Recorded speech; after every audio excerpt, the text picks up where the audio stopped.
ಧ್ಯಾನ, deep meditation, ಆಳ ಧ್ಯಾನ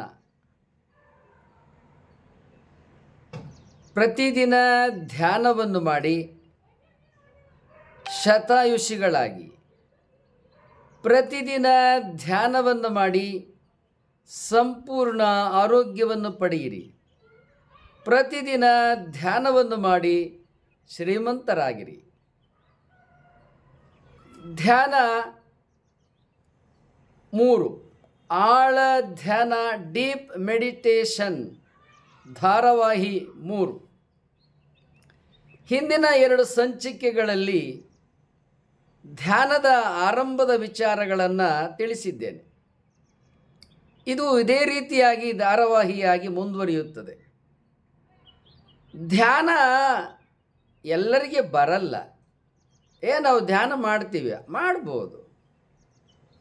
ಧ್ಯಾನ ಮಾಡಬೇಕಾದರೂ ಕೂಡ ಯೋಗ್ಯತೆ ಬೇಕು, ಅರ್ಹತೆ ಬೇಕು. ನೀವು ಜೀವನದ ಯಾವುದೇ ಕ್ಷೇತ್ರಗಳಲ್ಲಿ ಹೋಗ್ರಿ.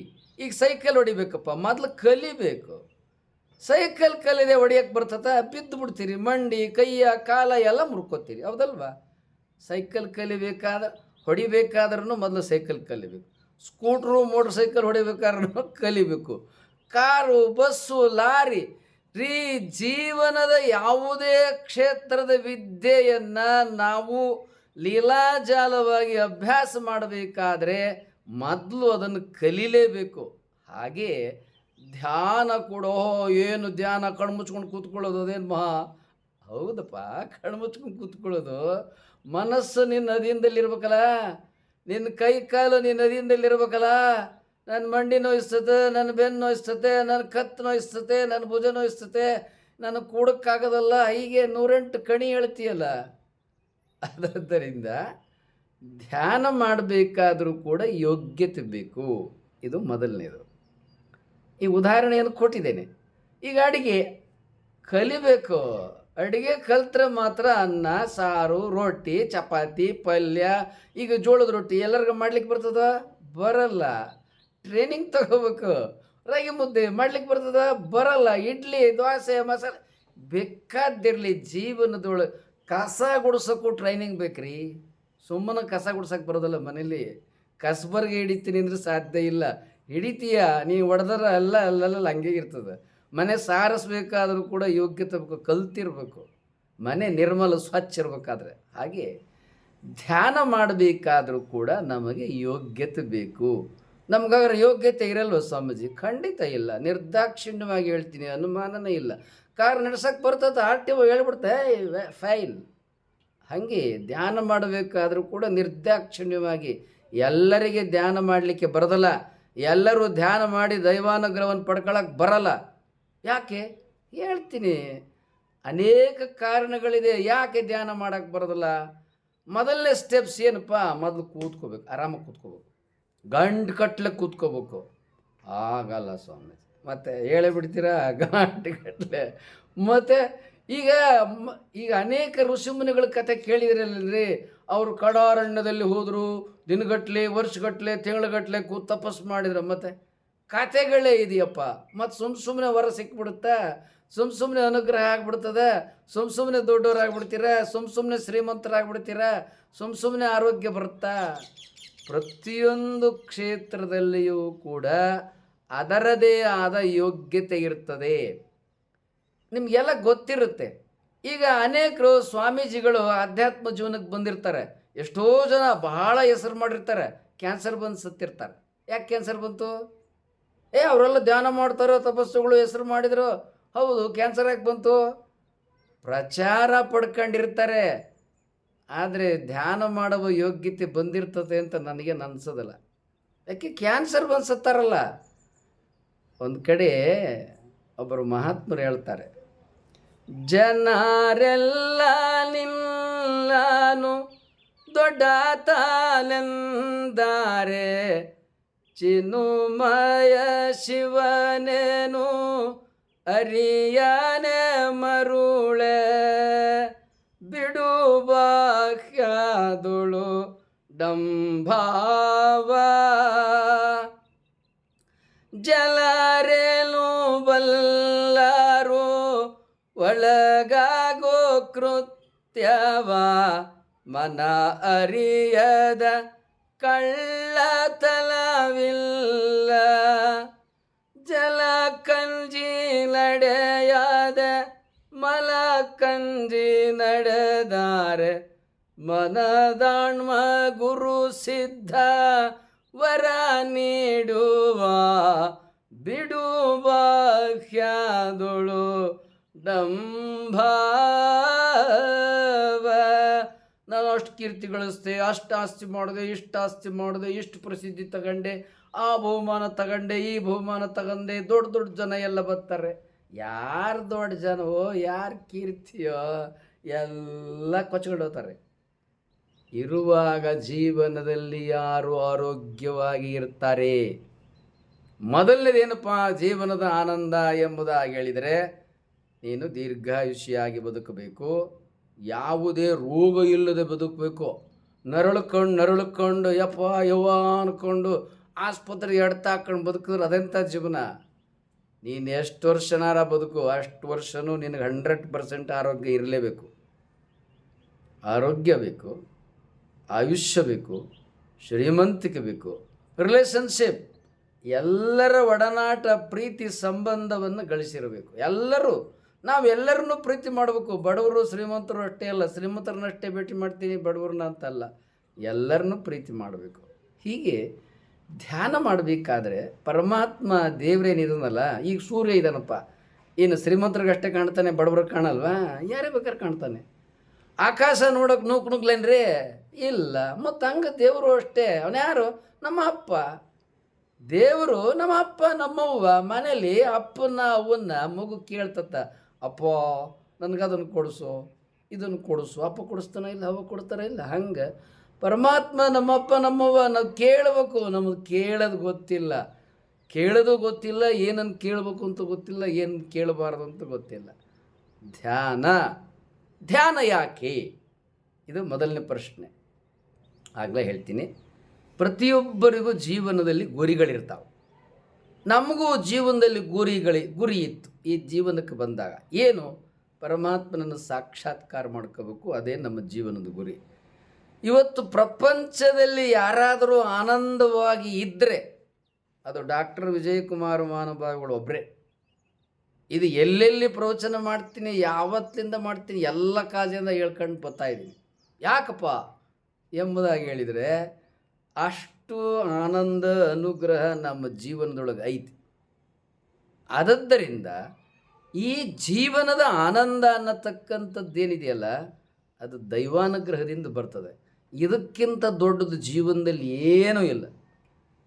ಜೀವನದೊಳಗೆ ದೈವಾನುಗ್ರಹದಕ್ಕಿಂತ ದೊಡ್ಡದು ಯಾವುದೂ ಇಲ್ಲ. ಈಗ ಎಷ್ಟೋ ಜನ ಚಕ್ರವರ್ತಿಗಳಾಗಿ, ರಾಷ್ಟ್ರಪತಿಗಳಾಗಿ, ಪ್ರಧಾನಮಂತ್ರಿಗಳಾಗಿ ಏನೇನೋ ಆಗಿ ಹೋದರು. ಯಾರ ಹೆಸರು ನೆನಪದವ? ಇಲ್ಲ. ಅದೇ ಮಹಾತ್ಮರ ಹೆಸರು ಹೇಳ್ರಿ, ಜನ ನೆನ್ಕೊಂತಾರೆ. ಹೌದಪ್ಪ, ನಮಗೆ ಬದುಕೋ 4 ಮಾತು ಹೇಳಿದರು, ನಮ್ಗೆ ಒಳ್ಳೆ ಮಾತು ಹೇಳಿದರು, ಜನ ನೆನ್ಕೊತಾರೆ. ಮಹಾತ್ಮರನ್ನು ನೆನ್ಕೊತಾರೆ. ರಾಜ ಮಹಾರಾಜರು ಎಷ್ಟೋ ಒಳ್ಳೆ ಕೆಲಸ ಮಾಡಿದ್ದಾರೆ, ಅಂಥವ್ರನ್ನು ನೆನ್ಕೊಳ್ಳಲ್ಲ ಅಂತೇನಿಲ್ಲ. ಆದ್ದರಿಂದ ಧ್ಯಾನ ಮಾಡಬೇಕಾದ್ರೆ ಮನುಷ್ಯನಿಗೆ ಕೆಲವು ಯೋಗ್ಯತೆಗಳಿರ್ತದೆ. ಏನು ಆ ಯೋಗ್ಯತೆಯನ್ನು ಒಂದೊಂದಾಗಿ ಹೇಳ್ತೀನಿ. ಮೊದಲನೇದು, ಈ ರೀತಿ ಕೂತ್ಕೋಬೇಕು. ಎಷ್ಟೊತ್ತಾದರೂ ಕೂತ್ಕೋಬೇಕು. ನಾವು ಜೀವನದಲ್ಲಿ ಸಾಧನೆ ಮಾಡಬೇಕಂದ್ರೆ ಮೊದಲು ಕೂತ್ಕೊಳ್ಳೋದು ಕಲಿಬೇಕು. ಕೂತ್ಕೋಬೇಕಾದ್ರೆ ಕೆಲವು ಮಿತಿಗಳಿದೆ. ಏನು? ಶುದ್ಧರಾಗಬೇಕು, ಸ್ನಾನ ಮಾಡಬೇಕು, ನಿರ್ಮಲವಾದ ಬಟ್ಟೆಗಳು ಹಾಕೋಬೇಕು, ಶುಚಿರ್ಭೂತರಾಗಿರಬೇಕು, ದೇಹ ಮನಸ್ಸು ಎಲ್ಲ ಸ್ವಚ್ಛ ಮೊದಲು ಇವು ಬಹಿರಂಗ ಶರೀರ. ಈಗ ಬಟ್ಟೆ ಕೊಳೆದಾಗ ಏನು ಮಾಡ್ತೀವಿ? ವಾಶ್ ಮಾಡ್ತೀವಿ. ತಲೆ ಕೊಳೆದಾಗ ಏನು ಮಾಡ್ತೀವಿ? ಸ್ನಾನ ಮಾಡ್ತೀವಿ. ಹೌದಲ್ಲ? ಹಂಗೆ ನಮ್ಮ ಮನಸ್ಸು ಕೊಳೆ ಆಗ್ತದೆ. ಈಗ ಬಟ್ಟೆ ಕೊಳೆ ಆದರೆ ಸೋಪ್ ಅದ, ಶರೀರ ಕೊಳೆ ಆದರೆ ಮೈಸೂರು ಸ್ಯಾಂಡಲ್ ಸೋಪ್ ಅದ, ತಲೆ ಕೂದಲು ಕೊಳೆ ಆದರೆ ಮೈಸೂರು ಸ್ಯಾಂಡಲ್ ಸೋಪ್ ಅದ. ಮನಸ್ಸು ಕೊಳೆ ಆದರೆ ಎಲ್ಲಿ ಸೋಪ್ ಅದ? ಯಾವ ಕಂಪ್ನಿ ಸೋಪ್ ಮಾಡಿರ್ತಪ್ಪ? ಯಾವ ಕಂಪ್ನಿನೂ ಮಾಡಲ್ಲ. ಅದು ಯಾವ್ದಾರ ಕಂಪ್ನಿ ಇದ್ರಿ, ಅದು ಆಧ್ಯಾತ್ಮ ಜೀವನದೊಳಗೆ ಮಹಾತ್ಮರು ಗುರುಗಳಷ್ಟೇ, ಅವರಷ್ಟೇ ಮನಸ್ಸನ್ನು ತೊಳಿತಾರೆ. ಮನಸ್ಸನ್ನು ತೊಳ್ಕೊಳ್ಳೋದು ಹೆಂಗೆ ಅಂತ ತಿಳಿಸ್ತಾರೆ. ಆದ ಕಾರಣ ಮನಸ್ಸು, ಈಗ ಒಂದು ಕಡೆ ಚನ್ನಬಸವಣ್ಣರೊಂದು ವಚನದಲ್ಲಿ ಹೇಳ್ತಾರೆ, ಬಹಳ ಸುಂದರವಾಗಿ ಹೇಳ್ತಾರೆ, ಮಂಡೆ ಮಾಸಿದರೆ ಮಹಾಮಜ್ಜನವ ಮಾಡುವುದು, ವಸ್ತ್ರ ಮಾಸಿದರೆ ಮಡಿವಾಳಂಗೆ ಇಕ್ಕುವುದು. ಮನದ ಮೈಲಿಗೆಯ ಕಳೆಯಬೇಕಾದರೆ ಕೂಡಲ ಚೆನ್ನ ಸಂಗನ ಶರಣರ ಒಡನೆ ಅನುಭಾವವ ಮಾಡುವುದು. ಇವರು ಈ ವಚನದೊಳಗೆ 3 ವಾಕ್ಯಗಳಿದೆ. ಕೊನೆ ವಾಕ್ಯ ಏನಿದೆ ಮುಕ್ತಾಯ, ಮೊದಲು 2 ವಾಕ್ಯ ಏನದ ದೃಷ್ಟಾಂತ. ಅವರು ಈ ವಚನದೊಳಗೆ ಮನಸ್ಸನ್ನು ನಿರ್ಮಲ ಮಾಡಿಕೊಳ್ಳೋದು ಹೇಗೆ, ದೇವರನ್ನು ಸಾಕ್ಷಾತ್ಕಾರ ಮಾಡಿಕೊಳ್ಳಬೇಕಾದರೆ ಪೂರ್ವ ಸಿದ್ಧತೆ ಏನು ಅನ್ನುವುದನ್ನು ಈ ವಚನದಲ್ಲಿ ಭಾಳ ಸುಂದರವಾಗಿ ತಿಳಿಸ್ತಾರೆ. ಏನು ಹೇಳ್ತಾರೆ? ಮಂಡೆ ಮಾಸಿದರೆ ಮಹಾಮಜ್ಜನವ ಮಾಡುವುದು. ಮಹಾಮಜ್ಜನ ಅಂತಾರೆ. ಮಂಡೆ ಅಂದ್ರೇನು? ತಲೆ. ಈಗ ತಲೆ ಕೂದಲು ಇವೆಲ್ಲ ಹಿಂದಿನ ಕಾಲ ಏನಿತ್ತಪ್ಪ ಅಂತೇಳಿದರೆ, ಈಗಿನಂಗೆ ಎಲ್ಲರೂ ಕ್ರಾಫ್ಟ್ ಕಟ್ ಹಿಂಗೆ ಮಾಡ್ಕೊತಿದ್ದಿಲ್ಲ. ಮತ್ತು ಕೆಲವರಿಗೆಲ್ಲ ತಲೆ ಬೋಳು ಓಡಿಸ್ಕೊಂಡ್ಬಿಡ್ತೀವಿ, ಕೂದಲು ಮತ್ತು ಹುಡ್ತಾವೆ. ಅದಕ್ಕೆ ಹಿಂದೆ ಎಲ್ಲರೂ ಉದ್ದ ಕೂದಲ ಬಿಡ್ತಿದ್ರು. ಅಕ್ಕಮಾದೇವ್ರೇನು ಕೂದಲು ಬಿಟ್ಟಾರಲ್ಲ, ಹಂಗೆ ಗಂಡು ಮಕ್ಕಳು ಹೆಣ್ಮಕ್ಳು ಎಲ್ಲರೂ ಉದ್ದು ಕೂದಲನ್ನು ಬಿಡ್ತಿದ್ರು. ಮತ್ತು ಆ ಕೂದಲ ಬಿಟ್ಟ ಮೇಲೆ ಅದನ್ನು ಯಾವಾಗಲೂ ಕಾಪಾಡಬೇಕು, ಜೋಪಾನ ಮಾಡಬೇಕು. ಇಲ್ಲಿದ್ರೆ ಏನು ಕುರ್ರೆ ಅವು ಇವು ಕ್ರಿಮಿಕೀಟ ಬಂದು ಬಿಡ್ತಾವೆ. ತೊಳಿತಾನೆ ಇರಬೇಕು ಅಂದ್ರೆ ಕೂದಲ ಸ್ವಚ್ಛ ಆಗ್ತದೆ. ಇಲ್ಲದೇ ಕೂದಲು ಕೂಡ ಸ್ಮೆಲ್ಲು ಕೆಟ್ಟ ವಾಸನೆ ಬಂದುಬಿಡ್ತದೆ, ಅಲ್ಲಿ ಬೆವರು ಬರ್ತದಲ್ಲ ಆದರೂ ಇದರಿಂದ. ಅದಕ್ಕೆ ಚನ್ನಬಸವಣ್ಣ ಹೇಳ್ತಾರೆ, ಮಂಡೆ ಮಾಸಿದರೆ ಮಹಾಮಜ್ಜನವ ಮಾಡುವುದು. ಮಹಾಮಜ್ಜನ ಅಂತಾರೆ. ಅಷ್ಟು ಇಷ್ಟು ತಲೆ ಸ್ನಾನ ಮೈ ಸ್ನಾನಕ್ಕೆ ಅಷ್ಟು ಇಷ್ಟು ನೀರಲ್ಲ. ಯಾಕೆ? ಶರೀರ ಎಲ್ಲ ನಿರ್ಮಲ ಆಗಬೇಕಾದ್ರೆ ಅವೆಲ್ಲ ಆಗಬೇಕು. ಎಣ್ಣೆ ಸ್ನಾನ ಇತ್ಯಾದಿ ಹಿಂದೆಲ್ಲ ಸೀಗೆಕಾಯಿ ಪುಡಿ ಚುಜ್ಜಲಿ ಪುಡಿ ಇದ್ವು. ಈಗೆಲ್ಲ ಸೋಪ್ ಕಾಲ, ಸ್ಯಾಂಡಲ್ ಸೋಪ್ಗಳ ಕಾಲ. ಇರಲಿ. ಸೊ ತಲೆ ಕೊಳೆ ಆದರೆ, ಶರೀರ ಕೊಳೆ ಆದರೆ ಸ್ನಾನ ಮಾಡ್ತೀವಿ, ಸ್ವಚ್ಛತೆ ಆಗ್ತದೆ. ಸ್ವಚ್ಛತೆ ಅಂದ್ರೇನು? ನಿಮಗೆ ಶರೀರ ಸ್ನಾನ ಮಾಡಿದ ಅನುಭವ ಎಲ್ಲರಿಗೂ ಇರ್ತದೆ. ಸ್ನಾನ ಮಾಡಿ ಹೊರಗೆ ಬಂದರೆ ದೇಹ ಮನಸ್ಸು ಎಲ್ಲ ಏನು ಆಕಾಶದಲ್ಲಿ ಹಕ್ಕಿ ಹಾರ್ದಂಗೆ ನಮ್ಮ ಶರೀರ ಆಗಿರ್ತದೆ. ಆಗ್ತದೆ ಇಲ್ಲ? ಹೌದು. ಯಾಕೆ? ನೀರು ಇಡೀ ನಮ್ಮ ತಲೆಯಿಂದ ಉಂಗುಷ್ಟದವರೆಗೆ ಹರಿತದೆ. ಆ ನೀರು ಹರಿದಾಗ ಆ ನೀರು ಜೊತೆ ನಮ್ಮ ಶರೀರದಲ್ಲಿ ರಕ್ತ ಸಂಚಾರ ಚೆಂದ ಆಗ್ತದೆ. ಎಣ್ಣೆ ಮಜ್ಜನ ಬಿಸಿನೀರು ಸ್ನಾನ ಎಲ್ಲ ಮಾಡಿದಾಗ ಇಡೀ ಶರೀರದೊಳಗೆ ರಕ್ತ ಸಂಚಾರ ಚೆನ್ನಾಗಾಗ್ತದೆ, ರೋಗ ನಿರೋಧಕ ಶಕ್ತಿ ಹೆಚ್ಚುತ್ತದೆ. ಆಗ ರೋಗ ಬರೋದಿಲ್ಲ. ಗೊತ್ತಾಯ್ತಲ್ಲ? ಧ್ಯಾನ ಮಾಡಬೇಕಾದ್ರೆ ರೋಗ ಬರಬಾರ್ದು. ಪೂರ್ವ ಸಿದ್ಧತೆ ಇರೋದಲ್ಲ, ಇದು ನಮಗೆ ಆರೋಗ್ಯ ಪೂರ್ವ ಪೀಠಿಕೆ. ಇದು ಆರೋಗ್ಯದ ಮೊದಲನೇ ಪೀಠಿಕೆ. ಇದು ತಲೆ ಸ್ನಾನ ಮಾಡುವುದರಿಂದ ಏನಾಗ್ತದೆ? ಮೈ ಮೇಲೆ ನೀರು ಬಿದ್ದರೆ, ಬಿಸಿನೀರು ಬಿದ್ದರೆ ಎಲ್ಲ ಉಜ್ಜಿ ಸೀಗೆ ಪುಡಿ ಇದ್ರಾಗ ಎಲ್ಲ ತೊಳೆದ್ರೆ ದೇಹ ಶರೀರ ಕೈ ಕಾಲೇನಾಗ್ತದೆ? ಉಜ್ಜುವುದ್ರ ಮೂಲಕ ಶರೀರದೊಳಗೆ ರಕ್ತ ಪೂರೈಕೆ ಅಧಿಕವಾಗಿ ಆಗ್ತದೆ. ಮಂಡೆ ಮಾಸಿದರೆ ಮಹಾಮಜ್ಜನವ ಮಾಡುವುದು. ವಸ್ತ್ರ, ಬಟ್ಟೆ ಕೊಳೆ ಆಗ್ತದೆ. ಬಟ್ಟೆ ಕೊಳೆ ಆದಾಗ ಏನು ಮಾಡ್ತೀವಿ? ಬಟ್ಟೆನ ಸ್ವಚ್ಛ ಮಾಡ್ತೀವಿ, ನಿರ್ಮಲ ಮಾಡ್ಕೋತೀವಿ. ಹೌದಲ್ಲ? ತಲೆ ಕೊಳೆ ಆದರೆ ಸ್ನಾನ ಮಾಡ್ತೀವಿ, ಬಟ್ಟೆ ಕೊಳೆ ಆದರೆ ನಿರ್ಮಲ ಮಾಡ್ತೀವಿ. ಹಾಗೆ ಮನದ ಮೈಲಿಗೆಯ ಕಳೆಯಬೇಕಾದರೆ ಮನಸ್ಸು ಕೂಡ ಕೊಳೆ ಆಗ್ತದೆ. ಮನಸ್ಸನ್ನು ನಿರ್ಮಲ ಮಾಡಿಕೊಳ್ಳಬೇಕಾದರೆ ಕೂಡಲ ಚೆನ್ನ ಸಂಗನ ಶರಣರ ಒಡನೆ ಅನುಭಾವವು ಮಾಡುವುದು ಅಂತಾರೆ. ಈ ಮನಸ್ಸೇನು ಮೈಲಿಗೆ ಆಗ್ತದಲ್ಲ, ಮನಸ್ಸಿನ ಮೈಲಿಗೆಯನ್ನು ದೂರ ಮಾಡಿಕೊಳ್ಬೇಕಾದ್ರೆ ಮಹಾತ್ಮರ ವಾಣಿಯನ್ನು, ಸಜ್ಜನರ ವಾಣಿಯನ್ನು, ಸದ್ಗುರುಗಳ ವಾಣಿಯನ್ನು ನಾವು ಕೇಳಬೇಕು. ಅದು ಕೇಳೋದ್ರಿಂದ ಮನಸ್ಸು ನಿರ್ಮಲ ಆಗ್ತದೆ. ಜೀವನದಲ್ಲಿ ಸರಿ ಯಾವುದು, ತಪ್ಪು ಯಾವುದು, ಒಳ್ಳೆಯದು ಯಾವುದು, ಕೆಟ್ಟದ್ದು ಯಾವುದು, ಒಂದು ಮಾರ್ಗದರ್ಶನವನ್ನು ಗುರುಗಳು ಮಾಡ್ತಾರೆ. ಇದನ್ನು ಮೇಲಿಂದ ಮೇಲೆ ಪಡ್ಕೊತಾ ಇರಬೇಕು. ಯಾಕಂತೇಳಿದರೆ ಜ್ಞಾನ ಒಂದೇ ದಿನಕ್ಕೆ ಬರೋದಿಲ್ಲ. ಇದು ಒಂದು ರೀತಿ ಧ್ಯಾನ ಮಾಡಲಿಕ್ಕೆ ಯೋಗ್ಯತೆ, ಆರಂಭದ ಸಿದ್ಧತೆ, ಮಹತ್ವ ಏನು ಅನ್ನೋದು ನಿಮಗೆ ತಿಳಿತು. ಒಂದು ಕಡೆ ಬಸವಣ್ಣನವರು ಒಂದು ವಚನದಲ್ಲಿ ಹೇಳ್ತಾರೆ.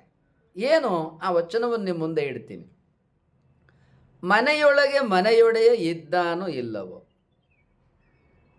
ಹೊಸ್ತಿಲಲ್ಲಿ ಹುಲ್ಲು ಹುಟ್ಟಿ ಮನೆಯೊಳಗೆ ರಜ ತುಂಬಿ ಮನೆಯೊಳಗೆ ಮನೆಯೊಡೆಯ ಇದ್ದಾನೋ ಇಲ್ಲವೋ, ತನುವಿನೊಳಗೆ ಉಸಿ ತುಂಬಿ ಮನದೊಳಗೆ ವಿಷಯ ತುಂಬಿ ಮನೆಯೊಳಗೆ ಮನೆಯೊಡೆಯ ಇಲ್ಲ ಕೂಡಲ ಸಂಗಮ ದೇವ.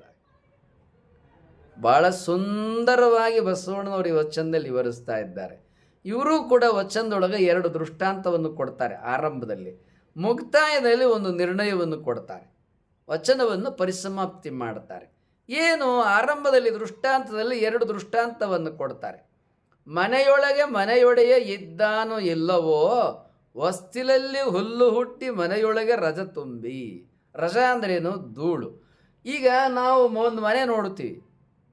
ಮನೆ ನೋಡಿದ ಕೂಡಲೇ ಏನಾಗ್ತದೆ, ಮನೆ ಒಳಗೆ ಹೊರಗೆ ಎಲ್ಲ ಸ್ವಚ್ಛ ಇರ್ತದೆ. ಆಗ ನಮ್ಗೆ ಏನು ಅನ್ನಿಸ್ತದೆ, ಈ ಮನೇಲಿ ವಾಸ ಇದ್ದಾರೆ. ಹೊರಗೆ ರಂಗೋಲಿ, ಮನೆ ಒಳಗೆ ಎಲ್ಲ ಸ್ವಚ್ಛ ಇದ್ದಾಗ ಮನೇಲಿ ಅದಾರ, ಯಜಮಾನ್ರು ಅದಾರ, ವಾಸ ಮಾಡ್ತಕ್ಕಂಥವ್ರು ಇದ್ದಾರೆ.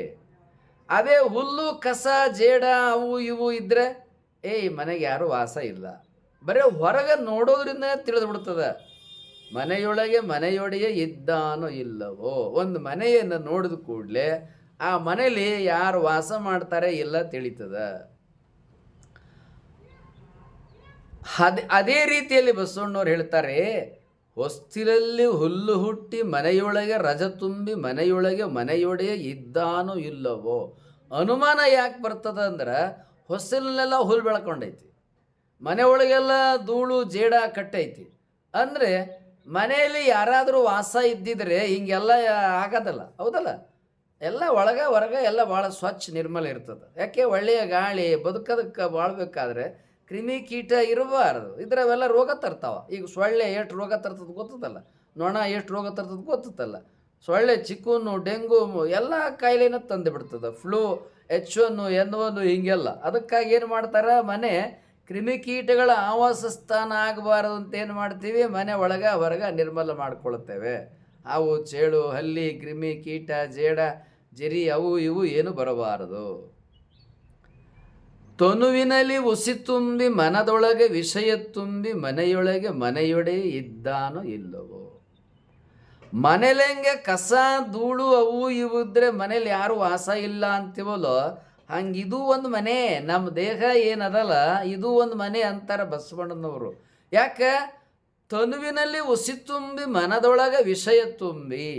ಈ ಮನೆಯಿಂದ ಏನಾಗ್ತದೆ, ಇದ್ರೊಳಗೆ ಹುಸಿನ ಸುಳ್ಳು ಇರಬಾರ್ದು, ಮೋಸ ವಂಚನೆ ಇರಬಾರ್ದು, ನಿರ್ಮಲ ಭಾವನೆ ಇರಬೇಕಾಗ್ತದೆ.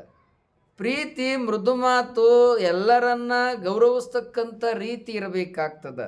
ರೀತಿ ನೀತಿಗಳು, ಸದ್ಗುಣಗಳು, ಸದುವಿನಯಗಳು ಇರಬೇಕಾಗ್ತದೆ.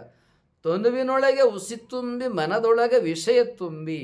ಮನದೊಳಗೆ ವಿಷಯ ವಾಸನೆ ತುಂಬಿಕೊಂಡಿರ್ತದೆ. ಬೇಕು ಬೇಕು ಬೇಕು ಬೇಕು ದಾಹ. ಈ ಪಂಚ ವಿಷಯಗಳು ಏನಿದಾವಲ್ಲ, ಮನುಷ್ಯ ಇವುಗಳಿಂದ ಕೆಡ್ತಾನೆ. ಅದಕ್ಕೆ ಬಸವಣ್ಣರು ಹೇಳುತ್ತಾರೆ, ಈ ತನು ಮತ್ತು ಮನ ಏನದಲ್ಲ, ಇವನ್ನ ಮೊದಲು ನಿರ್ಮಲ ಮಾಡ್ಕೋಬೇಕಂತಾರೆ. ಧ್ಯಾನ ಮಾಡಬೇಕಾದ್ರೆ ನಮ್ಮ ತನು ನಿರ್ಮಲ ಇರಬೇಕು, ನಮ್ಮ ಮನ ನಿರ್ಮಲ ಇರಬೇಕು. ಆಗ ಇಲ್ಲಿ ಪರಮಾತ್ಮ ಬಂದು ನೆಲೆಸ್ತಾನೆ.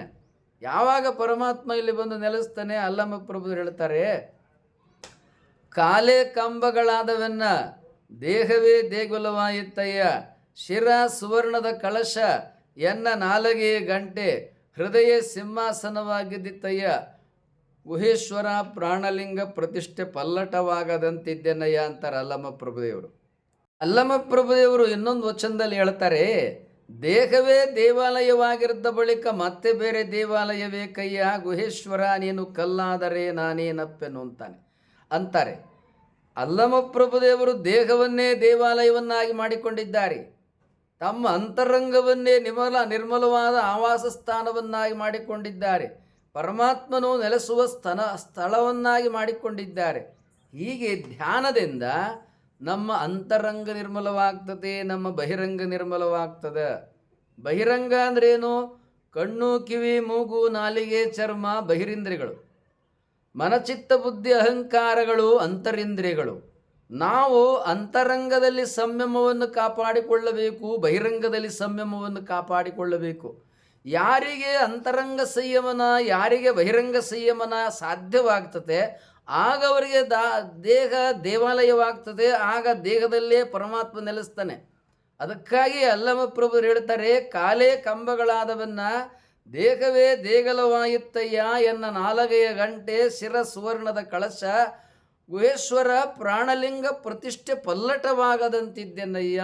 ನೋಡಿ, ಅಲ್ಲಮ ಪ್ರಭುದೇವರು ಧ್ಯಾನ ಮಾಡಿ ತಮ್ಮ ದೇಹವನ್ನೇ ದೇವಾಲಯವನ್ನಾಗಿ ಮಾಡಿಕೊಂಡು ಬಿಟ್ರು. ಜನರೇನು ಮಾಡ್ತಾರೆ, ಗುಡಿ ಕಟ್ಸಕ್ಕೆ ಹೋಗ್ತಾರೆ. ಕಟ್ಟಿಸ್ರಿ, ನಿನ್ನ ದೇಹವನ್ನು ಅದೇ ರೀತಿ ದೇವಾಲಯ ಮಾಡ್ಕೊಳಪ್ಪ. ಗುಡಿ ಕಟ್ಬಿಟ್ರೆ ನಿನಗೆ ಪುಣ್ಯ ಬರೋದಿಲ್ಲ. ನಿನಗೆ ಮೋಕ್ಷ ಸಿಗಬೇಕಾದ್ರೆ, ಮುಕ್ತಿ ಸಿಗಬೇಕಾದ್ರೆ ನಿನ್ನ ದೇಹವನ್ನು ದೇವಾಲಯವನ್ನಾಗಿ ಮಾಡಿಕೊಳ್ಳಬೇಕು. ನಿನ್ನ ತನುವಿನಲ್ಲಿ ಹುಸಿ ಸುಳ್ಳು ಮೋಸ ವಂಚನೆ ಇರಬಾರದು. ನಿನ್ನ ಮನಸ್ಸಿನಲ್ಲಿ ವಿಷಯವಾಸನೆಗಳು ಇರಬಾರದು. ನಿನ್ನ ಪಂಚೇಂದ್ರಿಯಗಳು ಪಂಚ ವಿಷಯಗಳನ್ನು ಬೇಕು ಬೇಕು ಎನ್ನುವ ದಾಹವನ್ನು ಇಟ್ಟುಕೊಂಡಿರಬಾರದು. ಈ ವಿಷಯ ದಾಹ ಹೋಗಿ ಅಲ್ಲಿ ಭಕ್ತಿಯ ಹಂಬಲ ಉಂಟಾಗಬೇಕು. ಹೀಗೆ ಧ್ಯಾನದ ಹಂತಗಳು ಮುಂದುವರಿತಾ ಹೋಗುತ್ತವೆ. ಹೀಗೆ ದೇಹವನ್ನು ಅಂತರಂಗ ಬಹಿರಂಗ ನಿರ್ಮಲ ಮಾಡಿಕೊಂಡು, ಮನಚಿತ್ತ ಬುದ್ಧಿ ಅಹಂಕಾರಗಳನ್ನು ನಿರ್ಮಲ ಮಾಡಿಕೊಂಡು, ಅಂತರಂಗ ಸಂಯಮನ ಬಹಿರಂಗ ಸಂಯಮವನ್ನು ಮಾಡಿಕೊಂಡ ಮೇಲೆ ನಮ್ಮ ದೇಹ ಮತ್ತು ನಾವು ಧ್ಯಾನ ಮಾಡಲಿಕ್ಕೆ ಯೋಗ್ಯತೆಯನ್ನು ಪಡ್ಕೊತೇವೆ. ಯಾವಾಗ ನಮಗೆ ಧ್ಯಾನ ಮಾಡಲಿಕ್ಕೆ ಯೋಗ್ಯತೆ ಬರ್ತದೆ, ಆಗ ಧ್ಯಾನ ಆರಂಭ ಆಗ್ತದೆ. ಪರಮಾತ್ಮ ಸಿಕ್ಕಿಲ್ಲ, ಯೋಗ್ಯತೆ ಬರ್ತದೆ. ಈಗ ಒಂದು ಜಾಗ ಇರ್ತದಪ್ಪ, ಮನೆ ಕಟ್ತೀರಿ. ಮನೆ ಕಟ್ಬೇಕಾದ್ರೆ ಏನು ಮಾಡ್ತೀರಿ? ಮೊದಲು ಜಾಗನೆಲ್ಲ ಸ್ವಚ್ಛ ಮಾಡ್ತೀರಿ. ಗಿಡ ಗಂಟೆ ಮುಳ್ಳು ಅವು ಇವು ಜಾಲಿ ಕಟ್ಟಿ ಅದು ಇದ್ರ ಎಲ್ಲ ಕಿತ್ತು ಬಿಸಾಕ್ತೀರಿ. ಆಮೇಲೆ ಏನು ಮಾಡ್ತೀರಿ? ಸ್ಥಳನ ತಗ್ಗು ದಿಣ್ಣೆ ಹಳ್ಳ ಪಳ್ಳ ಇದ್ರೆ ಅದನ್ನೆಲ್ಲ ಸಮತಲ ಮಾಡ್ತೀರಿ. ಆನಂತರ ಇಂಜಿನಿಯರ್ ಕರೆಸಿ ಅದನ್ನೇನು ಎಲ್ಲ ಮಾಡಿ ಪ್ಲ್ಯಾನಿಂಗ್ ಮಾಡಿಸ್ತೀರಿ. ಆನಂತರ ಏನು ಮಾಡ್ತೀರಿ? ಗುರುಗಳನ್ನ ಕರ್ಕೊಂಬಂದು ನಾವು ಎಲ್ಲಿ ಮನೆ ಕಟ್ಟಬೇಕು, ವಾಸ ಮಾಡಬೇಕು, ಇದಕ್ಕೇನು ಪೂಜೆ ಅನುಗ್ರಹ ಮತ್ತೊಂದು ಮಾಡ್ರಿ. ಸೊ ಅದು ಒಂದು ಮನೆಯನ್ನು ಕಟ್ಟಿ ವಾಸ ಮಾಡಬೇಕಾದರೂ ಕೂಡ ಎಷ್ಟೆಲ್ಲ ಸಿದ್ಧತೆ ಆಗ್ತದೆ ನೋಡ್ರಿ. ಆ ಮನೆಯಲ್ಲಿ ಮನುಷ್ಯ ನಾವು ವಾಸ ಮಾಡೋಕ್ಕೆ ಮತ್ತು ಪರಮಾತ್ಮ ಇಲ್ಲಿ ವಾಸ ಮಾಡಬೇಕಾದ್ರೆ ನಾವು ಎಷ್ಟು ಸಿದ್ಧತೆ ತಯಾರಿ ಮಾಡ್ಕೋಬೇಕು. ಅದಕ್ಕೆ ಹಾಗಾದರೆ ಇಷ್ಟೆಲ್ಲ ಧ್ಯಾನ ಮಾಡಿದಾಗ ಏನು ಸಿಗ್ತದೆ ಸ್ವಾಮೀಜಿ? ಅಲ್ಲಮ ಪ್ರಭುದೇವರು ಒಂದು ವಚನದಲ್ಲಿ ಹೇಳ್ತಾರೆ, ಅದನ್ನು ವಿವರಿಸ್ತೀನಿ. ಪರಿಣಾಮದೊಳಗೆ ಮನದ ಪರಿಣಾಮವೇ ಚೆಲುವು, ಸಂಘದೊಳಗೆ ಶರಣರ ಸಂಘವೇ ಚೆಲುವು. ಕಾಯಗೊಂಡು ಹುಟ್ಟಿದ ಮಾನವರೆಲ್ಲ ಜನನ ಮರಣವ ಗೆಲ್ಲುವುದೇ ಚೆಲುವು ಗುಹೇಶ್ವರ. ಏನು ಹೇಳ್ತಾರೆ ಅಲ್ಲಮ ಪ್ರಭುದೇವರು ವಚನದಲ್ಲಿ? ಬಹಳ ಸುಂದರವಾಗಿದೆ, ಸರಳವಾಗಿದೆ. ಯಾರು ಕೇಳಿದರೂ ಅರ್ಥವಾಗ್ತದೆ. ಏನಪ್ಪ ಪರಿಣಾಮ ಅಂದರೆ ಏನು? ಆನಂದ. ಎಂಥ ಆನಂದ? ಪರಮಾತ್ಮದ ಆನಂದ, ಆಧ್ಯಾತ್ಮದ ಆನಂದ. ಜೋಳದ ರೊಟ್ಟಿ ಹೋಳಿಗೆ ತಿನ್ನೋ ಆನಂದ ಅಲ್ಲ, ಹಲಸಿನ ತೊಳೆ ಮಾವಿನಣ್ಣು ತಿನ್ನೋ ಆನಂದ ಅಲ್ಲ. ಹೌದು, ಅವೆಲ್ಲ ತಿಂತೀವಿ, ಜೀವನದಲ್ಲಿ ದೇಹ ಬದುಕಕ್ಕೆ ಅವೆಲ್ಲ ಬೇಕಲ್ವಾ. ಆದರೆ ಮಾವಿನಣ್ಣು ತಿಂದಿರ್ತೀವಪ್ಪ, ಯಾವಾಗ? ಈಗ. ಮತ್ತು ಆಮೇಲೆ ರಾತ್ರಿಗೆ ನಾಳಿಕೆ ಮತ್ತು ಬೇಕು. ಇದು ಅಲ್ಪವಾದದ್ದು. ಯಾಕೆ? ದೇಹ ಮತ್ತೆ ಬಯಸ್ತದೆ. ಆದರೆ ಅಲ್ಲಮ ಪ್ರಭುದೇವರು ವಚನದಲ್ಲಿ ಹೇಳ್ತಾರೆ, ಪರಮಾತ್ಮನ ಅನುಗ್ರಹ ಏನಿದೆಯಲ್ಲ, ಒಮ್ಮೆ ಸಿಕ್ಕಿಬಿಟ್ರೆ ಅದು ಅನಂತ, ಅದು ಆನಂದ, ಅದು ಶಾಶ್ವತದು. ಅದಕ್ಕೆ ಅಲ್ಲಮ ಪ್ರಭುದೇವರು ಹೇಳ್ತಾರೆ, ಪರಿಣಾಮದೊಳಗೆ ಮನದ ಪರಿಣಾಮವೇ ಚೆಲುವು ಅಂದ್ರೇನು? ಸುಂದರ, ಶ್ರೇಷ್ಠ. ಆನಂದದಲ್ಲಿ, ಸಂತೋಷದಲ್ಲಿ ಅತ್ಯಂತ ಶ್ರೇಷ್ಠ ಯಾವುದಪ್ಪ ಎಂಬುದಾಗಿ ಹೇಳಿದರೆ ದೈವಾನುಗ್ರಹ, ಪರಮಾತ್ಮದ ಅನುಗ್ರಹವೇ ಶ್ರೇಷ್ಠ. ಸಂಘದೊಳಗೆ ಶರಣರ ಸಂಘವೇ ಚೆಲುವು. ಒಡನಾಟ ಮಾಡಿದರೆ ಸಜ್ಜನರು, ಗುರುಗಳು, ಒಳ್ಳೆಯವರು, ಯೋಗ್ಯತೆ ಇರತಕ್ಕಂಥವರು, ಸದ್ಗುಣಿಗಳು, ಹಿರಿಯರು, ಅವರು ಒಡನಾಟವನ್ನೇ ಮಾಡಬೇಕು. ಮಹಾತ್ಮರು ಯಾರು ನಮ್ಮ ಒಳ್ಳೆ ಮಾತನ್ನು ಹೇಳ್ತಾರೆ, ಯಾರು ಒಳ್ಳೆಯ ಬದುಕು ಕಡೆ ಕರ್ಕೊಂಡು ಹೋಗ್ತಾರೆ, ಅಂಥವ್ರು ಒಡನಾಟವನ್ನೇ ಮಾಡಬೇಕು. ಯಾಕೆ? ಬಾಳುವ ಬದುಕುವ ಬೆಳಕನ್ನು ಕೊಡ್ತಾರೆ. ನಮ್ಮ ಜೀವನ ಹಾಳಾಗದಂಗೆ ಎಚ್ಚರಿಕೆ ವಹಿಸುವಂಗೆ ನೋಡ್ಕೊತಾರೆ. ಆದ ಕಾರಣ ಸಂಘದೊಳಗೆ ಶರಣರ ಸಂಘವೇ ಚೆಲುವು. ನಾವು ಜೀವನದಲ್ಲಿ ಅಭಿವೃದ್ಧಿ ಆಗಬೇಕಲ್ವಾ, ಪ್ರಗತಿ ಕಾಣಬೇಕಲ್ವಾ, ಸುಖ ಸಂತೋಷ ಇರಬೇಕಲ್ವಾ. ನೋಡ್ರಿ, ಜೀವನದಲ್ಲಿ ಮನುಷ್ಯನದು ಏನಪ್ಪ ಅಂತೇಳಿದರೆ, ಮೊದಲನೇದು ಆಯುಷ್ಯ, ಎರಡನೇದು ಆರೋಗ್ಯ, ಮೂರನೇದು ಶ್ರೀಮಂತಿಕೆ, ನಾಲ್ಕನೇದು ಸಂಬಂಧಗಳು. ಏನು ಇವೆಲ್ಲ ಒಂದೊಂದಾಗಿ ಹೇಳ್ತೀನಿ. ನೀನು ಶ್ರೀಮಂತ ಇದೆಯಪ್ಪ, ಆಯುಷ್ಯನೇ ಇಲ್ಲ ಅಂದರೆ ಏನು ಬರುತ್ತೆ? ಏನು ಮಾಡ್ತೀಯ? ಉಪಯೋಗನೇ ಇಲ್ಲ. ಅದನ್ನೇ ಬಸವಣ್ಣವರು ಒಂದು ವಚನದಲ್ಲಿ ಹೇಳ್ತಾರೆ, ಏನಂತ ಹೇಳಿದ್ರೆ, ಅರ್ಥರೇಖೆ ಇದ್ದಲ್ಲಿ ಫಲವೇನು, ಆಯುಷ್ಯ ರೇಖೆ ಇಲ್ಲದನ್ನಕ್ಕ ಅಂತ. ಅಲ್ಪ ಕೋಟಿ ಸಂಪತ್ತದೆ, ನೀನು ಅಲ್ಪಾಯುವಾಗಿ ಸತ್ತೋಗಿಬಿಟ್ರೆ ಏನು ಮಾಡ್ತೀಯೋ? ನೀನೇ ಅನುಭವಿಸೋಕೆ ಬರೋಂಗಿಲ್ಲ. ಅದಕ್ಕಾಗಿ ಬದುಕಿನಲ್ಲಿ ಏನಿದೆಯಲ್ಲ, ದೈವಾನುಗ್ರಹ ಎಂಬುದಾಗಿ ಹೇಳಿದರೆ ಮೊದಲು ದೀರ್ಘಾಯುಷ್ಯ, 100 ವರ್ಷ ಬದುಕಬೇಕು. ಹೆಂಗೆ? ಯಾವುದೇ ರೋಗ ಇಲ್ದಂಗೆ. ನರಳುಕೊಂಡು ಬದುಕೋದಲ್ಲ, ನಡಿಲಿಕ್ಕಾಗೋದಲ್ಲ, ಊಟ ಮಾಡೋಕ್ಕಾಗೋದಲ್ಲ, ಅದು ತಿನ್ನೋಕ್ಕಾಗಲ್ಲ, ಇದು ತಿನ್ನೋಕ್ಕಾಗಲ್ಲ ಅಲ್ಲ. ಕೊನೆಯವರೆಗೂ ನಾವು ಸ್ವಾವಲಂಬಿಗಳಾಗೇ ಇರಬೇಕು. ಆದ ಕಾರಣ ಮೊದಲನೇದೇನಿದು? ದೀರ್ಘಾಯುಷ್ಯ. ಎರಡನೇದೇನು? ಆರೋಗ್ಯ. ಯಾವ ರೋಗನೂ ಇರೋಂಗಿಲ್ಲ. ಸ್ವಾಮೀಜಿ ನೀವು ಆರೋಗ್ಯವಾಗಿದ್ದೀರಾ? ನನ್ನ ಮಾತು ಕೇಳಿದ್ರೆ ಗೊತ್ತಾಗೋದಲ್ವ? ಹೆಂಗದ ವಾಕ್ಯಗಳು? ಕಂಚಿನ ಕಂಠ ಗುಂಡು ಹೊಡೆದಂಗೆ ಬರ್ತಾವ ಇಲ್ಲ? ನಮ್ಮ ಮುಖ ನೋಡಿದ್ರೆ ಗೊತ್ತಾಗ್ತದೆ ಇಲ್ಲ, ನಮ್ಗೆ ಆರೋಗ್ಯ, ತೇಜಸ್ಸು, ವ್ಯಕ್ತಿತ್ವ, ನಮ್ಮ ನಡೆ ನುಡಿ, ನಡೆಯೋದು ಗಿಡ ಎಲ್ಲದ್ರಲ್ಲೂ ಗೊತ್ತಾಗ್ತದೆ ಇಲ್ಲ, ಮಾಡುವ ಕೆಲಸ ಎಲ್ಲದರಗನ. ಅಂದ್ರೇನು, ನಮ್ಮ ಆರೋಗ್ಯ ಇದ್ದಂಥ ಕಾಲದೊಳಗೆ ನಾವು ಸ್ವಾವಲಂಬಿಗಳಾಗಿರ್ತೇವೆ. ಎಷ್ಟು ಕೆಲಸ ಮಾಡಿದರೂ ನಮಗೆ ದಣಿವು ಅನ್ನೋದು ಇರೋದೇ ಇಲ್ಲ. ನಮಗಂತೂ ದಣಿವು ಅನ್ನೋದು ಏನಿಲ್ಲ. ಕೆಲಸ ನಮಗೆ ಅನಿಸ್ತದ, ಆದರೆ ಏನು ಮಾಡೋದು, ಕೆಲಸನೇ ಸಿಗೋದಿಲ್ಲ. ಪರಿಣಾಮದೊಳಗೆ ಮನದ ಪರಿಣಾಮವೇ ಚೆಲುವು, ಸಂಘದೊಳಗೆ ಶರಣರ ಸಂಘವೇ ಚೆಲುವು. ಮಹಾತ್ಮನ ಒಡನಾಟ ಮಾಡ್ತು. ಸೊ ಆರೋಗ್ಯ ಬಂತು, ಆಯುಷ್ಯ ಬಂತು, ಶ್ರೀಮಂತಿಕೆ. ಮತ್ತು ಜೀವನದಲ್ಲಿ ದುಡ್ಡಿಲ್ಲದವರು ಬದುಕಕ್ಕಾಗ್ತದ? ಅವ್ರು ದುಡ್ಡೇ ಮುಟ್ಟಲ್ಲ, ಅವೆಲ್ಲ ತಪ್ಪು. ದುಡ್ಡು ಮುಡ್ತೇವರು ಈ ಒಂದು ರಿಕ್ಷಾ ಹತ್ಬೇಕಾದ್ರೆ ಕೊಡು ಕಾಸು ಅಂತಾರೆ, ಒಂದು ಬಸ್ ಹತ್ಬೇಕಾದ್ರೂ ಕೊಡು ಕಾಸು ಅಂತಾರೆ. ಈಗೇನು ಸಿದ್ದರಾಮಯ್ಯನವರು ಹೆಣ್ಮಕ್ಳಿಗೆ ಪುಕ್ಕಟ್ಟೆ ಮಾಡ್ಯಾರ, ಅದು ಎಷ್ಟು ಕಾಲ ಇರ್ತದೆ ಗೊತ್ತಿಲ್ಲ. ಆದರೆ ಎಲ್ಲೇ ಹೋಗ್ಬೇಕಾದ್ರೂ ಒಂದು ಅಂಗಡಿಯಾಗ ಒಂದು ಪದಾರ್ಥ ಕೊಂಡ್ಕೋಬೇಕಾದ್ರೂ ದುಡ್ಡು ಬೇಕು, ಮೈ ಮೇಲೆ ಬಟ್ಟೆ ಹಾಕೋಬೇಕಾದ್ರೂ ದುಡ್ಡು ಬೇಕು. ದುಡ್ಡಿಲ್ಲದೆ ಜೀವನ ಇಲ್ಲ ರೀ. ನಾವು ಮುಟ್ಟೋದಿಲ್ಲ, ದುಡ್ಡು ಬೇಡ ದುಡ್ಡು ಬೇಡ ಅಂದರೆ ನಿನ್ನಂಥ ಮೂರ್ಖ ಜಗತ್ತಿನಲ್ಲಿ ಇನ್ನೊಬ್ಬಿಲ್ಲ. ಯಾಕೆ? ನೀ ದುಡ್ಡು ಬೇಡ ಅಂದರೆ ಪರಾವಲಂಬಿಯಾಗಿರ್ತೀಯ, ಅವರನ್ನು ಅವಲಂಬಿಸ್ಕೊಂಡು ನಿನ್ನ ನಿಜ ನಡೀತದೆ. ಸ್ವಾತಂತ್ರ್ಯ ನಿನಗಿರೋದಿಲ್ಲ. ಮನುಷ್ಯ ಎಂದೂ ಪರಾವಲಂಬಿಯಾಗಿರಬಾರ್ದು, ಸ್ವತಂತ್ರತೆ ಇರಬೇಕು. ನೀ ಗಳಿಸ್ಬೇಕು, ನೀ ಉಣ್ಣಬೇಕು. ಅದಕ್ಕೆ ಶ್ರೀಮಂತಿಕೆ ಬೇಕು. ಶ್ರೀಮಂತಿಕೆ ಅಂದರೆ ಏನು? ಆತ್ಮತೃಪ್ತಿ ಆಗುವಷ್ಟು. ಅನೇಕರಿಗೆ ಶ್ರೀಮಂತಿಕೆ ಇರ್ತದೆ, ಕೋಟಿ ಕೋಟಿ ಗಳಿಸಿದರೂ ಇನ್ನೂ ದಾಹ, ಬ್ರಹ್ಮಾಂಡ ಭ್ರಷ್ಟಾಚಾರ ಮಾಡ್ತಾರೆ. ಅದು ಉಪಯೋಗ ಇಲ್ಲ. ನಾವು ಯಾರಿಗೂ ತೊಂದರೆ ಮಾಡಬಾರ್ದು, ನಮ್ಮ ಪಾಡ ನಾವು ಬದುಕಬೇಕು. ಅದು ಶ್ರೀಮಂತಿಕೆ. ಶ್ರೀಮಂತಿಕೆ ಬರೀ ದುಡ್ಡಿನದಲ್ಲ, ದೈವಾನುಗ್ರಹದ ಶ್ರೀಮಂತಿಕೆ ಬೇಕು. ಎಲ್ಲದಕ್ಕಿಂತ ದೊಡ್ಡದದು. ಅದು ಸಿಕ್ಕಿದ್ರೆ ಎಲ್ಲ ಸಿಗ್ತದೆ. ದೈವಾನುಗ್ರಹ ಸಿಕ್ಕಿದ್ರೆ ದುಡ್ಡು ಏನು ಬೇಕಾದಂಗೆ ಹುಡಿಕೊಂಡು ಬರ್ತದೆ, ಅಪೇಕ್ಷೆ ಪಟ್ಟರೆ. ಅಪೇಕ್ಷೆ ಯಾಕಂದ್ರೆ ದುಡ್ಡನ್ನು ನಿರ್ವಹಣೆ ಮಾಡಿರೋದು ಗೊತ್ತಿರಬೇಕು. ಅನೇಕರು ಏನು ಹೇಳ್ತಾರೆ, ದುಡ್ಡು ಬಹಳ ಅಪಾಯಕಾರಿ ಅಂತಾರೆ. ಅದಕ್ಕೆ ಇನ್ಕಮ್ ಟ್ಯಾಕ್ಸ್ದವ್ರು ಬಂದು ಹಿಡಿಯೋದು. ಬಹಳ ದುಡ್ಡಿದ್ರೆ ಏನು ಮಾಡ್ತಾರೆ, ಅದು ಕಾನೂನು ಪ್ರಕಾರವಾಗಿಲ್ಲ ಅಂದ ಕೂಡಲೇ ಅವರು ಇವರು ಕಳ್ಳರಿಂದ ಹಿಡಿದು ಎಲ್ಲರೂ ಬಂದು ಬಿಡ್ತಾರೆ. ಅದಕ್ಕೆ ಶರಣರು ಅದಕ್ಕೊಂದು ಸೂತ್ರ ಮಾಡಿದ್ದಾರೆ. ಶ್ರೀಮಂತನಾದ್ಮೇಲೆ ಏನು ಮಾಡ್ಬೇಕಾ? ದಾಸೋಹ ಮಾಡಬೇಕು. ಪರಮಾತ್ಮ ಸಂಪತ್ತು ಕೊಟ್ಟನಲ್ಲ, ಎಲ್ಲರಿಗೂ ನೀಡಲ, ದಾಸೋಹ ಮಾಡಲಿ, ಅಡುಗೆ ಮಾಡಿದ್ರು, ಎಲ್ಲರೂ ಪ್ರಸಾದ ಉಣಿಸ್ಲ, ಯಾವ ವಿಶೇಷ ಕಾರ್ಯಕ್ರಮದ ಮತ್ತೊಂದು ಮತ್ತೊಂದು ಮತ್ತೊಂದು ಮಾಡ ಅಂದರೆ ಇದರಿಂದ ಏನಾಗುತ್ತದೆ? ಪುಣ್ಯ ಸಂಪಾದನೆ ಆಗ್ತದೆ. ಯಾಕೆ? ಜೀವನದಲ್ಲಿ ನಾವು ತಿಳಿದೆಯೋ ನಾವು ತಪ್ಪು ಮಾಡ್ತೇವೆ. ತಪ್ಪು ಮಾಡದೇ ಇರೋ ಮನುಷ್ಯ ಯಾರಪ್ಪ? ಎಲ್ಲರೂ ಮಾಡ್ತಾರೆ. ಮಾತಿನಲ್ಲಿ ತಪ್ಪು ಮಾಡ್ಬೋದು, ನಡವಳಿಕೆಯಲ್ಲಿ ತಪ್ಪು ಮಾಡ್ಬೋದು, ನಡೆಯುವಾಗ ಬದುಕಿನಲ್ಲಿ ಹೀಗೆ ತಪ್ಪು ಎಲ್ಲರೂ ಮಾಡ್ತಾರೆ. ಆ ತಪ್ಪು ಯಾರೇ ಮಾಡಲಿ, ತಪ್ಪು ಮಾಡಿದಾಗ ಏನು ಮಾಡ್ತಾರೆ? ಪೊಲೀಸರು ಬಂದು ದಂಡ ಹಾಕಿಬಿಡ್ತಾರೆ. ಹಂಗೆ ನಾವು ತಪ್ಪು ಮಾಡಿದ್ರೆ ಪರಮಾತ್ಮನು ದಂಡ ಹಾಕಿಬಿಡ್ತಾನೆ. ಅವ್ನು ನಿರ್ದಾಕ್ಷಿಣ್ಯ. ಅಲ್ಲಿ ಏನು ಸೋಡಿ ಡಿಸ್ಕೌಂಟ್ ಪಸ್ಕೌಂಟ್ ಎಂಥದ್ದು ಇಲ್ಲ. ನೀ ಇಂಥ ತಪ್ಪ ಇದಕ್ಕೆ ಶಿಕ್ಷೆ ಇಷ್ಟೇ ನಿರ್ಣಯ ಆಗೇ ಬಿಟ್ಟಿರ್ತದೆ. ಸೊ ಇವನ್ನೆಲ್ಲ ಕಳ್ಕೊಳ್ಳೋ ದಾರಿ ಏನಪ್ಪ ಅಂತೇಳಿದರೆ ಸ್ವಲ್ಪ ಪುಣ್ಯ ಸಂಪಾದನೆ ಮಾಡೋದು. ಪರೋಪಕಾರವೇ ಪುಣ್ಯ, ಪರಪೀಡನೆಯೇ ಪಾಪ. ತುಂಬ ಸರಳ. ಶರಣರು ನಮಗೆ ಬದುಕಿನ ವಿಚಾರವನ್ನು ತಿಳಿಸಿದ್ದಾರೆ. ಯಾರಿಗಾದ್ರೂ ಒಳ್ಳೆ ಮಾತಾಡಿದರೆ ಅದೇ ಪುಣ್ಯ, ಯಾರ್ಯಾರಿಗೆ ಕೆಟ್ಟ ಮಾತಾಡಿದರೆ ಅದೇ ಪಾಪ, ಮತ್ತು ಯಾರ್ಯಾರಿಗೂ ಒಂಚೂರು ಸಹಾಯ ಮಾಡಿದರೆ ಅದೇ ಪುಣ್ಯ, ಯಾರ್ಯಾರಿಗೂ ತೊಂದರೆ ಮಾಡಿದರೆ ಅದೇ ಪಾಪ. ಸೊ ಇಟ್ ಸುಲಭ ಇದು. ಆದ ಕಾರಣ ಜೀವನದಲ್ಲಿ ನಾವು ಅರಿಯೋದು ತಪ್ಪು ಮಾಡಿದರೆ ಅವನು ಕಳ್ಕೊಳ್ಳೋಕ್ಕೆ ನಾವು 4 ಜನಕ್ಕೆ ದಾಸೋ ಇರ್ಬೋದು, ಮತ್ತೊಂದು ಏನೋ ನಮ್ಮ ಕೈಲಾದ ಸಹಾಯ ಮಾಡಬೇಕು. ಇದು ಪುಣ್ಯ ಸಂಪಾದನೆಯನ್ನು ಮಾಡಿಕೊಳ್ತಕ್ಕಂಥ ದಾರಿ. ಇವೆಲ್ಲವೂ ಧ್ಯಾನಕ್ಕೆ ಮೊದಲ ಮೆಟ್ಟಲು. ಇದು ಧ್ಯಾನ ಮಾಡಬೇಕಾದ್ರೆ ಇವೆಲ್ಲ ಸಿದ್ಧತೆ.